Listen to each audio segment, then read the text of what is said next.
नमस्कार। चलिए, आज इतिहास के उन पन्नों को पलटते हैं जहां कांग्रेस के अंदर ही एक ऐसी आवाज उठ रही थी, एक ऐसी आवाज जिसने आजादी की लड़ाई के रुख को ही चुनौती दे दी और उसे एक नया क्रांतिकारी मोड़ दिया। तो सवाल ये उठता है कि आखिर कौन थे ये लोग? क्या थी इनकी सोच और कैसे कैसे उन्होंने भारतीय राजनीति की धारा को हमेशा के लिए बदल दिया? चलिए इसी पूरी कहानी को समझते हैं। देखिए, हर बड़े बदलाव के पीछे ना एक आइडिया होता है। और इस पार्टी का आइडिया वो भी एक बहुत ही खास जगह और खास वक्त पर पैदा हुआ। सोचिए, सविनय अवज्ञा आंदोलन का दौर है। कई नौजवान कांग्रेसी नेता जेल में बंद हैं, लेकिन सलाखें उनके जिस्म को तो कैद कर सकती थीं, उनके विचारों को नहीं। जेल की उन्हीं दीवारों के अंदर उनके बीच बहस हो रही थी, विचार टकरा रहे थे, और वहीं से एक नए समाजवादी भारत का सपना जन्म ले रहा था। अब इन नौजवानों की सोच किसी एक आइडियोलॉजी से नहीं बनी थी, इसमें कई चीजों का मिक्स था। एक तरफ मार्क्सिस्ट आइडियाज का गहरा असर था, तो दूसरी तरफ वेस्टर्न सोशल डेमोक्रेसी से भी वो प्रेरणा ले रहे थे। लेकिन सबसे जरूरी बात, उन्हें गांधी जी के कंस्ट्रक्टिव प्रोग्राम पर कुछ गंभीर डाउट्स थे। उनका साफ मानना था कि सिर्फ चरखा चलाने या छोटे मोटे समाज सुधार से असली आजादी नहीं मिलेगी। असली आजादी तब मिलेगी जब जमींदारी और कैपिटलिज्म जैसे शोषणकारी सिस्टम्स को जड़ से उखाड़ फेंका जाएगा। तो ये जो संस्थापक थे, ये कांग्रेस के अंदर की ही एक नई, एक बेचैन पीढ़ी थी, और ये देश के लिए एक बिल्कुल अलग, एक ज्यादा रैडिकल रास्ता चुनने के लिए तैयार थे। तो अब वो विचार जो जेलों में पनपे थे ना, उन्हें एक संगठन का रूप देने का वक्त आ गया था। साल था 1934। यही वो साल था जब ये आइडिया हकीकत बना। देखिए हुआ क्या।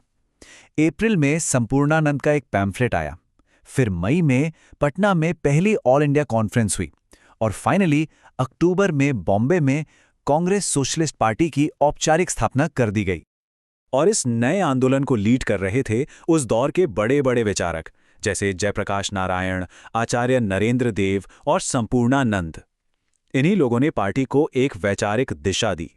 लेकिन ये सिर्फ एक पॉलिटिकल पार्टी नहीं थी, बिल्कुल नहीं।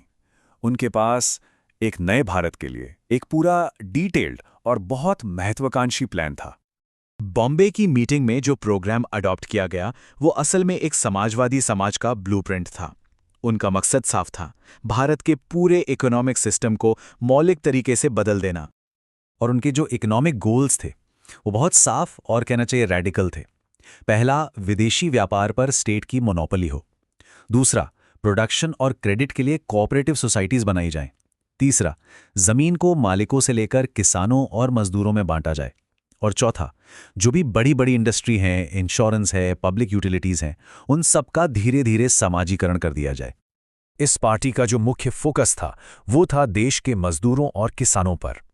वो लोग जिनकी आवाज उस वक्त तक ठीक से सुनी ही नहीं जा रही थी। तो उन्होंने मजदूरों और किसानों दोनों के लिए अलग अलग लेकिन बहुत ठोस मांगें रखीं। जहां मजदूरों के लिए यूनियन बनाने की आज़ादी, हड़ताल का अधिकार और एक जीवन यापन योग्य वेतन की बात की, वहीं किसानों के लिए जमींदारी खत्म करने और सहकारी खेती को बढ़ावा देने की वकालत की। देखिए, उनका मूल विश्वास बिल्कुल साफ था। आज़ादी सिर्फ बातचीत से या धीरे धीरे होने वाले सुधारों से नहीं आएगी। उनका मानना था कि आज़ादी के लिए देश की आम जनता को, यानी मजदूरों और किसानों को, सीधे संघर्ष में उतरना ही होगा। और ये विचार पूरी तरह से एक्शन में कब दिखा? 1942 में, जब भारत छोड़ो आंदोलन शुरू हुआ, तो इन समाजवादियों ने अपनी क्रांतिकारी गतिविधियों को बिल्कुल चरम पर पहुंचा दिया, और इस आंदोलन में उन्होंने एक बहुत ही निर्णायक भूमिका निभाई। तो अब सवाल ये उठता है कि इस पार्टी का आज़ादी की लड़ाई पर आखिर असर क्या पड़ा, इसकी विरासत क्या रही? उनकी सबसे बड़ी सफलताओं में से एक ये थी कि ये पार्टी स्वतंत्रता आंदोलन के अंदर के सभी कट्टरपंथी और क्रांतिकारी तत्वों के लिए एक रैलिंग पॉइंट बन गई, एक ऐसा सेंटर जहां ये सारी आवाजें एक साथ आ सकती थीं।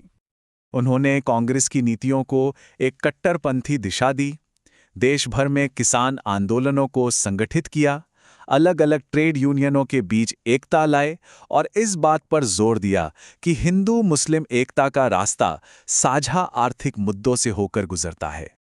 ये समझना जरूरी है कि ये पार्टी कोई एक विचार का समूह नहीं थी, ये विचारधाराओं का एक अनोखा गठबंधन था। इसमें जेपी नारायण जैसे मार्क्सवादी थे, तो एमआर मसानी जैसे समाजवादी डेमोक्रेट भी थे, पटवर्धन जैसे गांधीवादी थे, और डॉक्टर आर.एम. लोहिया जैसे लोकलुभाऊ नेता भी इसका हिस्सा थे। और शायद उनकी सबसे बड़ी और स्थायी विरासत यही थी।